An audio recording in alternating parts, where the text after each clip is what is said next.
Welcome back to our YouTube channel. അപ്പോൾ കുറേ പേര് നമ്മളുടെ വിയറ്റ്നാം ട്രിപ്പിന് വേണ്ടിയിട്ടുള്ള പാക്കിങ്ങും അതുപോലെ തന്നെ പ്രിപ്പറേഷൻസ് ഒക്കെ ചോദിച്ചിട്ടുണ്ടായിരുന്നു. അപ്പോൾ അതിൻ്റെ ഒരു ഫുൾ വ്ലോഗാണ് കേട്ടോ ഇന്ന്.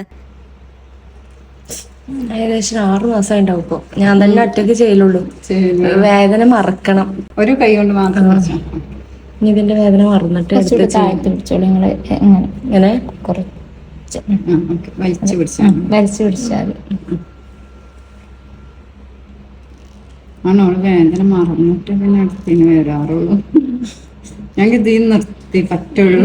എനിക്ക് ഉണ്ടാവൂല. ഇപ്പൊ തന്നെ മറ്റേ കണ്ണ് ചെയ്യണ്ടെന്ന് എനിക്ക് അതിപ്പോ ഓൾത് ചെയ്തപ്പോ ചെയ്താല് എന്നുള്ളൊരു മനസ്സ് വന്നപ്പോ ചെയ്യാം. ഇത് മതി. നീ കണ്ണ് അവിടെ ഇവിടെ ഒരൊറ്റ നോക്കില്ല.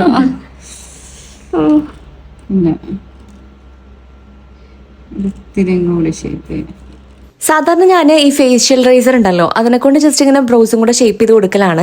ഇന്നിപ്പോൾ ഹാനി അവൾക്ക് എന്തായാലും ചെയ്യണം എന്ന് പറഞ്ഞിട്ട് അങ്ങനെ വന്നപ്പോൾ പിന്നെ അവളുടെ കണ്ടപ്പോൾ ഞാൻ വിചാരിച്ചു ഞാനും കൂടെ ചെയ്യാന്ന്. ഇവർ കമ്പാരിറ്റീവ്ലി സ്ലോ ആയിട്ട് ഇങ്ങനെ പതിയെ അങ്ങനെ ചെയ്യാണ് കേട്ടോ. പക്ഷെ ചിലരൊക്കെ ഭയങ്കര സ്പീഡിൽ ചെയ്യലുണ്ട്. അപ്പം എനിക്ക് ഇതിലേറെ വേദനയാണ്. ഞാൻ എണീറ്റ് ഓടും. അതല്ലാണ്ട് ഇവൻ എൻ്റെ ഫ്രണ്ട് ശരണ്യാണ് കേട്ടോ എനിക്ക് ചെയ്യാറ്. അവൾ ഇതേപോലെ എന്നെ സഹിച്ച് ഇങ്ങനെ സ്ലോലി ചെയ്ത് തരും. ഹാനിക്കിൻ്റെ ആണ് ആദ്യം ചെയ്തത് കേട്ടോ. അവൾക്ക് പിന്നെ വലിയ പ്രശ്നമൊന്നുമില്ല, നന്നായിട്ട് ഇങ്ങോട്ട് സഹിക്കും. പിന്നെ കുറച്ച് പർച്ചേസിംഗ് കൂടി ഉണ്ടായിരുന്നു കേട്ടോ. അതൊക്കെ ഞാൻ വീഡിയോ എടുക്കാൻ വിട്ടുപോയി. പിന്നെ നേരെ വീട്ടിലേക്ക്. പിന്നെ ഇതാണ് എന്റെ skin care and makeup bag കേട്ടോ. ഇതിലാണ് ഞാൻ എന്റെ ആവശ്യമുള്ള സാധനങ്ങൾ മൊത്തം കുത്തി നിറയ്ക്കുന്നത്. മാക്സിമം വെയിറ്റ് കുറയ്ക്കണം. അപ്പൊ ഞാനൊരു ചെക്ക് ലിസ്റ്റ് ഒക്കെ ഉണ്ടാക്കിയിട്ടുണ്ടായിരുന്നു എന്തൊക്കെയാണ് പാക്ക് ചെയ്യേണ്ട അത്യാവശ്യമുള്ള സാധനങ്ങൾ മാത്രം വെച്ചിട്ട്. അപ്പൊ ഞാനിതാ റീസെന്റ് യൂസ് ചെയ്യുന്ന ട്രിപ്പ് ഞാൻ എന്തായാലും കൊണ്ടുപോകുന്ന എന്റെ 2 ഫേവറേറ്റ് സ്കിൻ കെയർ ഐറ്റംസ് കാണിച്ചു കേട്ടോ. ഫസ്റ്റ് വൺ ഇതാണ്. ഇത് ന്യൂട്രിഡെർമിന്റെ ന്യൂലി ലോഞ്ച് ചെയ്തിട്ടുള്ള ഒരു ഫോമിംഗ് ക്ലെൻസർ ആണ്. ഇത് ഭയങ്കര ജെന്റിൽ ആണ് കേട്ടോ. ഒരുപാട് യുണീക് വൈറ്റമിൻസ് ഒക്കെ ഉണ്ട് ഇതില്. ഇത് എന്റെ ഫേസിനെ ഡ്രൈ ആക്കാതെ തന്നെ നന്നായിട്ട് ക്ലെൻസ് ചെയ്യും. ഇതിലുള്ള നിയാസിനമൈഡും പാന്തനോളും നമ്മുടെ സ്കിൻ ബാരിയറിനെ സ്ട്രെങ്തൻ ചെയ്യും, സ്കിൻ റിപ്പയറിംഗിനും ഹെൽപ്പ് ചെയ്യും. ഇതിൽ വൈറ്റമിൻ സി അഥവാ എസ്കോബിക് ആസിഡും അടങ്ങിയിട്ടുണ്ട്. അത് നമ്മുടെ സ്കിന്നിനെ ബ്രൈറ്റൻ ആക്കാനും ഈവൻ ടോൺ ആക്കാനും ഹെൽപ്പ് ചെയ്യും. കണ്ടോ, യൂസ് ചെയ്ത് കഴിയുമ്പോൾ തന്നെ നമുക്ക് നല്ലൊരു ഫ്രഷ് ലുക്ക് ഫീൽ ചെയ്യും കേട്ടോ. ഇനി ഞാൻ ന്യൂട്രിഡെർമിന്റെ തന്നെ മോയ്സ്ചറൈസിംഗ് ലോഷൻ ആണ് അപ്ലൈ ചെയ്യുന്നത്. ഇത് നല്ല ലൈറ്റ് വെയിറ്റ് ആണ്. ഇതിലുള്ള വൈറ്റമിൻ ഇ ഫോസ്ഫേറ്റ് നമ്മുടെ ഫേസിലെ റെഡ്നെസ്സും ഫൈൻ ലൈൻസ് ഒക്കെ റെഡ്യൂസ് ചെയ്യാനായിട്ട് ഹെൽപ്പ് ചെയ്യും. സ്കിൻ ബാരിയർ മെയിൻറ്റെയിൻ ചെയ്ത് നമ്മുടെ സ്കിന്നിനെ നല്ല സോഫ്റ്റ്, സ്മൂത്ത് ആൻഡ് ഹെൽത്തി ആക്കിയിട്ട് വെക്കും. ഓൾ ദി ഡേ ഹൈഡ്രേഷനും തരും. ഈ പ്രൊഡക്ട്സ് നിങ്ങൾക്ക് ന്യൂട്രിഡെർം ഇന്ത്യ വെബ്സൈറ്റിൽ നിന്ന് വാങ്ങാൻ പറ്റും കേട്ടോ. ലിങ്ക് ഞാൻ ഡിസ്ക്രിപ്ഷനിലും കൊടുക്കാൻ, കമന്റിൽ പിൻ ചെയ്യുന്നുണ്ട്. Also available on Iberia skin brands. ഒന്ന് ട്രൈ ചെയ്ത് നോക്കിയിട്ട് എങ്ങനെയുണ്ടെന്ന് എന്നോട് പറയണേ.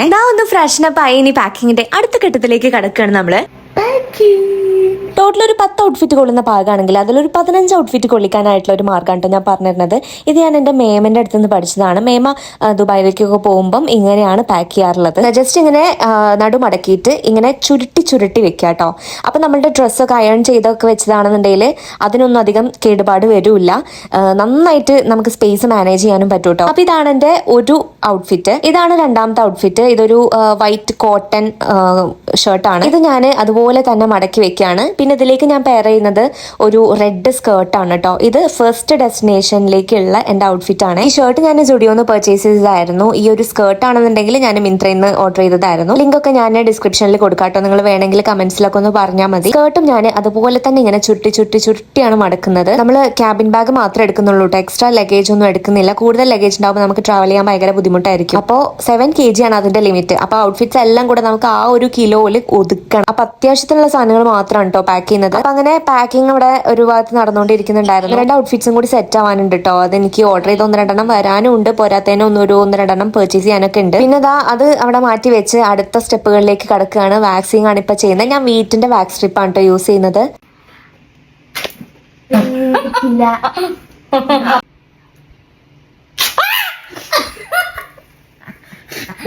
അത്യാവശ്യം നല്ല ക്ലീൻ ആയിട്ടുണ്ടായിരുന്നു കേട്ടോ. എനിക്കും മാനിക്കും ഒക്കെ ഞങ്ങൾ വാക്സിങ് ചെയ്യുന്നുണ്ട്. പിന്നെ കാലിലും ചെയ്യുന്നുണ്ട്. അത്യാവശ്യം പെയിൻഫുൾ ആയിട്ടുള്ള പരിപാടിയാണെങ്കിലും വേർത്താണ്. മാനി കുറെ കൂടി വേദന സഹിക്കും കേട്ടോ. പിന്നെ തന്നെ നൈക്കിന്ന് ഞാൻ പുതിയൊരു നെയിൽ പോളിഷ് വാങ്ങിച്ചിട്ടുണ്ടായിരുന്നു. ഇതൊരു എന്താ പറയുക, ഒരു ഹോളോഗ്രാഫിക് ഷെയ്ഡാണ്. ഒരു ലാവൻഡറും വൈറ്റും എല്ലാം കൂടെ കൂടിയിട്ടുള്ള ഒരു ഷെയ്ഡ് കേട്ടോ. നല്ല ബ്യൂട്ടിഫുൾ ആയിട്ടുള്ള ഒരു ഷെയ്ഡാണ്. അപ്പോൾ ഹൈമിക്ക് അത് വേണമെന്ന് പറഞ്ഞിട്ട് അത് ഇട്ട് കൊടുക്കുകയായിരുന്നു. പിന്നെ ഇതാ ഞാൻ ഫ്ലിപ്കാർട്ടിൽ നിന്ന് വാങ്ങി മൂഞ്ചിയ ഒരു സാധനമാണ് കേട്ടോ. ഇതൊരു എന്താ പറയുക, നെയിൽ ആർട്ടൊക്കെ ചെയ്യുമ്പോൾ യൂസ് ചെയ്യുന്ന ഒരു മാഗ്നറ്റ് സ്റ്റിക്കാണ്. അതായത് ഇങ്ങനെ ഈ ഗ്ലിറ്റർ പാർട്ടിക്കിൾസ് ഒക്കെ ഉള്ള നെയിൽ പോളിഷിൽ ഇത് നമ്മൾ വെച്ചിട്ട് ഇങ്ങനെ ഒരു സംഭവം ചെയ്യുമ്പോൾ അതിങ്ങനെ മുകളിലോട്ട് വന്നിട്ട് ഒരു പാറ്റേൺ ആയിട്ട് ഇങ്ങനെ നിൽക്കും. എനിക്ക് എക്സ്പ്ലെയിൻ ചെയ്യാൻ അറിയില്ല, പക്ഷെ അങ്ങനെ ഒരു സംഭവമാണ്. പക്ഷെ അത് വർക്ക് ആയില്ല കേട്ടോ, മൂഞ്ചി പോയി. പിന്നെ ഇത് ഞാൻ പുതിയ വാങ്ങിച്ച ഒരു UV നെയിൽ ലാമ്പ് ആയിരുന്നു. അതായത് നെയിൽ പോളിഷ് ഡ്രയർ ആണിത്. അത് വലിയ കുഴപ്പമില്ല, ജെൽ നെയിൽ പോളിഷിന് മാത്രമാണ് അത് വർക്ക് ചെയ്യുള്ളൂ കേട്ടോ. പിന്നെ ഷായിന്റെ മുടി ഒന്ന് കളർ ചെയ്യാനുണ്ടായിരുന്നു. ഗാർണിയറിന്റെ ഈ ഒരു ബ്ലാക്ക് ആണ് യൂസ് ചെയ്തിട്ടുള്ളത്. ഷായിന്റെ ഒരു ഏർലി ഗ്രേയിങ് ഒക്കെ ഉണ്ട്. അപ്പൊ അതൊക്കെ ഒന്ന് ഹൈഡ് ചെയ്യാൻ വേണ്ടിയിട്ടാണ്. യൂസ് ചെയ്യാനുള്ള ഇൻസ്ട്രക്ഷൻസ് എല്ലാം ആ ഒരു പാക്കറ്റുമ്പോൾ തന്നെ ഉണ്ടാവും. അപ്പൊ നമുക്ക് ഈസി ആയിട്ട് ഇത് യൂസ് ചെയ്യാം. പിന്നെ ഫേസിലൊക്കെ ആവുന്നത് നോക്കണം കേട്ടോ, ഇല്ലെങ്കിൽ പിന്നെ ഇതുപോലെ നമ്മൾ അത് റിമൂവ് ചെയ്യാൻ നിൽക്കണം. പാക്കിങ്ങിന്റെയും പ്രിപ്പറേഷൻസിന്റെ കുറെ കാര്യങ്ങൾ ഞാൻ ഓൾറെഡി യൂട്യൂബ് ഷോർട്സിലൊക്കെ ഷെയർ ചെയ്തിട്ടുണ്ട്. അതൊന്നും ഞാനിതിൽ റിപ്പീറ്റ് ചെയ്യുന്നില്ല കേട്ടോ. വിയറ്റ്നാം ട്രിപ്പ് എന്ന് പറഞ്ഞൊരു പ്ലേലിസ്റ്റ് ഞാൻ ക്രിയേറ്റ് ചെയ്തിട്ടുണ്ട്. അത് നോക്കി കഴിഞ്ഞാൽ നിങ്ങൾക്ക് എല്ലാ വീഡിയോസും കാണാം. കൂടുതൽ വിശേഷങ്ങൾ ഞാൻ അടുത്ത വീഡിയോയിലൊക്കെ ആയിട്ട് ഷെയർ ചെയ്യാം. അപ്പം വീഡിയോസ് മിസ് ചെയ്യാതെ കാണാനായിട്ട് നമ്മുടെ ചാനൽ സബ്സ്ക്രൈബ് ചെയ്യാൻ മറക്കരുതേ. ബൈ.